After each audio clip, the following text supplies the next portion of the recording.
All right, Brian Baker, co-director of International Action Centre, can join us now to speak more on what we've been hearing and the overall picture. Brian, Obama plans to target the Islamic State in Syrian territory. We heard that. The move has prompted a reaction from Moscow. I believe we might be able to take a listen just to Sergei Lavrov on this.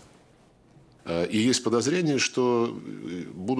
are fears these strikes could not only target Islamic militants, but also the Syrian army, to weaken Assad's position. That would amount to a colossal escalation of the conflict in the Middle East and North Africa.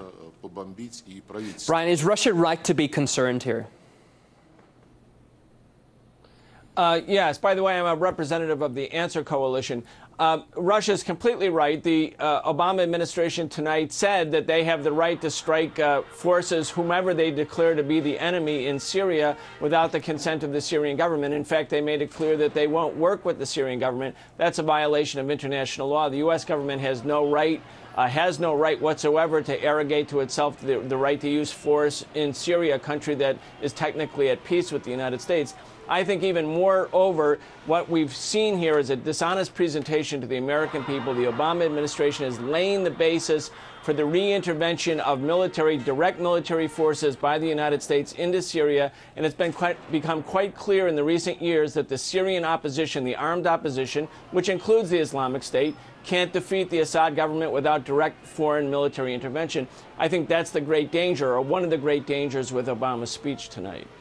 Well, Obama also said that he is the authorization necessary for the action. But what about congressional approval? Doesn't he need to actually ask for that and get it? Well, yes, and of course, Congress actually doesn't want to have a vote because in spite of what you hear in the U.S. mass media, the American people are really opposed to any new war in Syria or in Iraq. Matter of fact, that's why Obama has to ridiculously promise that there won't be any boots on the ground. It's an existential threat to America, but there won't be any troops sent, because he's telling the American people, we won't have any bleeding done on our side, only Iraqis or Syrians will bleed. But in Congress, the Congress people don't want to vote. Of course, it's their congressional obligation. The U.S. Constitution says, and it should be quite clear, that only Congress can declare war. And this is a declaration of war, whether you call it that or not. When you go and bomb another country, kill its people, that's a declaration of war, in fact. And what we've just heard from the president, he's very firm in his intentions about what he wants to do. He wants to go after Islamic State in Iraq and Syria if necessary. Could the U.S. bomb Islamic State positions without a UN resolution, though? Right. The United States is now conveniently ignoring the United Nations because they know the United Nations, both in the Security Council and the General Assembly, will not accept the U.S. right to do this again.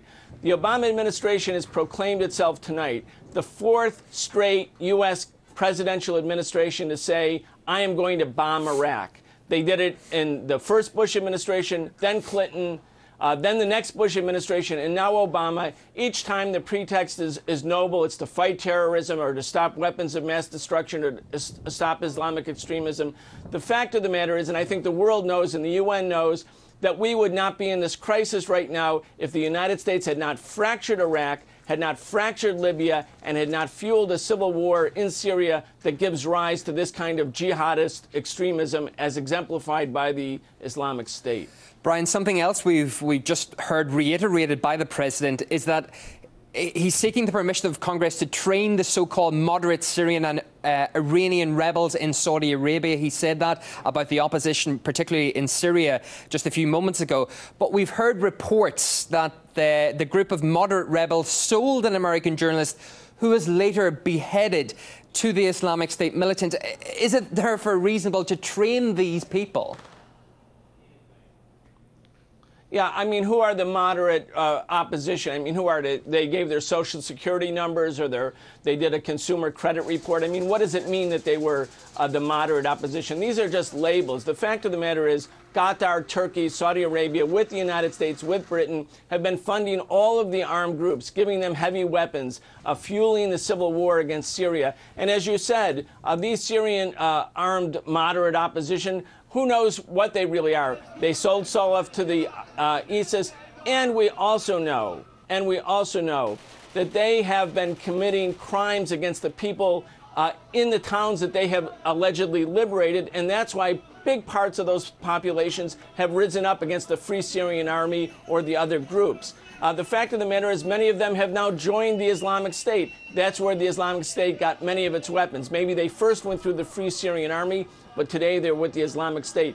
The U.S. helped create the Islamic State, perhaps by unintended consequences of its acts in Syria and Iraq, and then uses the Islamic State as a pretext to carry out another war in Syria. But again, as you could see by President Obama's speech tonight, really designed to overthrow a government that he says is illegitimate, even though it's the sovereign government of Syria and recognized as such by the United Nations. Just on a human level here, what does Obama's plan to carry out airstrikes mean for Syrian civilians right now? Well, I think for both Syrian civilians and Iraqi civilians, it's more death and destruction. I mean, let's face it, 5 million Iraqis have already been made refugees because of the U.S. invasion. Millions of Syrians are refugees. More than 150,000 are dead, again, as a consequence of a foreign-fueled armed civil war. How can the Obama administration, with a straight face, say it's now coming to the rescue of Syrian civilians, when in fact they didn't give a damn about Syrian civilians, as they put as their top priority the toppling of an independent nationalist government that was targeted for destruction simply because it was an independent rather than a puppet government in this resource-rich part of the world. Now, Obama stated that there will be no American combat troops fighting on foreign soil. Do you believe the U.S. is going to stick to this promise? No, there are already combat troops. There's more than 1,000 U.S. combat troops. All troops are combat troops. They're armed. They're in Iraq right now. They're functioning as advisors. And one step leads to another step. If the U.S. does not succeed in its objectives, either in Syria or in Iraq, the fact that the Obama administration has made this nationally and internationally televised statement about its commitment to destroy the Islamic State, or, as you could see, the Assad government as well, if the United States does not succeed militarily with the air campaign, it's only logical that they will, in order to avoid the defeat or perception of defeat, add more and more troops. That's the logic of this escalation. And experts say that the war against the Islamic State could last several years. In your opinion, does the West have the resources for that kind of prolonged campaign that we've seen time and time before? Well, if you think of it as an effort by the United States to resume its supreme role in Iraq and to maintain a civil war in Syria where all of the bleeding and suffering is done among Syrians and the American population is shielded from that kind of suffering, perhaps the U.S. government can continue this kind of prolonged conflict. The real issue will become whether or not, when they're faced with a failure, and I think they will fail again as they have in other policies in Iraq and Syria, whether that will lead to escalation or whether it will lead to a broader regional, I believe, a catastrophic regional war. We don't know where this stops. It's easy to start wars. It's hard to stop them. The U.S. government is arrogating to itself the right to bomb cities and towns all over Syria, all over Iraq, all over anywhere, in fact.